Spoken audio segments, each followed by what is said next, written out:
مساء الخير على احلى صحاب واحلى متابعين واحلى اخوات واحلى اهل. النهارده جايه لكم بقى بتفريز الفاصوليا في عز الموسم بتاعها. وبصوا لازم تكون طريه وخضره كده وجميله عشان تعرفي تحافظي عليها من السنه للسنه بلونها وبقوامها وبجمالها.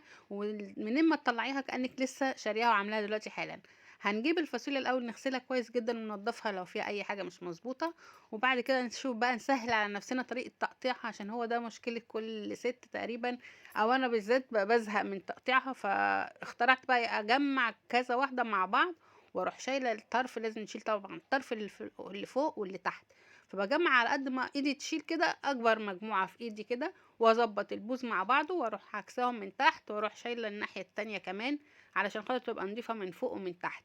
هنشوف مع بعض خطوة بخطوة واحنا بننضفها وبنظبطها وبنقطعها بأسهل طريقة. ومعايا بنت ابني حبيبتي كل يوم تيجي من الحضانة عليا لغاية ما مامتها تيجي من الشغل، فتعلمت تقف معايا في المطبخ وتساعدني وتمد ايدها. البنت طول ما هي جنبك لازم تعلميها تمد ايديها واحدة واحدة كده، علشان خاطر ايه في الاول وفي الاخر تبقى يعني هنقول إيه، ده مستقبل كل بنت من الاخر يعني. بصوا الجمال، تقطعيها بقى باي شكل، تقطعيها بوز، تقطعيها بورب، صغيره كبيره براحتك خالص. المهم اهم حاجه معايا ان تكون من قدام ومن ورا نضيف، والفاصوليا جميله في ايديا كده وشكلها حلو. ومش غاليه اليومين دول الفاصوليا، وكل حاجه متوفره ما شاء الله. احلى وقت التفريز الخضار في اوله علشان خاطر بيبقى لسه كله ميه وجميل. نشيل من قدام ومن ورا زي ما ورينا كده، ونقطع بقى التقطيعه اللي احنا عاوزينها. بصوا، مره اعمله بالورب مره كده على حسب ما انت بتحبي. وهيبقى معاكي احلى فاصوليا طول السنه، وان شاء الله هتجربيها وتطلع معاكي خضره. بصوا بقى قطعت اهو. وهكمل بقى انا والاموره العسوله بنت ابني بقى معايا كده تساعدني واحده بواحده كده لغايه ما نخلص الفاصوليا كلها. بصوا، قطع قطع قطع بسرعه بسرعه بسرعه. اهي العسل اهي بتقطع معايا هي كمان، اديها سكينه على قدها صغيره بس ما تكونش حاميه برضه عشان متعورش نفسها. اهو تشيل من قدام ومن ورا. هي كمان هي بتتعلم، البنات ما شاء الله بتتعلم بسرعة، وخصوصا في السن ده بيحبوا يقفوا جنب الام قوي ويقلدوها. ففرصة يعني عودوهم ان هم يقفوا جنبكم. قلتلكوا خلاص باي باي، خلصنا تقطيع. هنروح بقى نحط على النار الفاصوليا. حطينا المية على النار اهي لغاية لما بدأت تدخل في الغليان. وهننزل بقى بالفاصوليا كلها اهي، ونغطي عليها بس ثواني. بصوا هتبدأ تغلي اهي، ما تخليهاش تغلي كتير عشان ما تتهريش. تقلبتين كده، هنغطي عليها ثانيتين.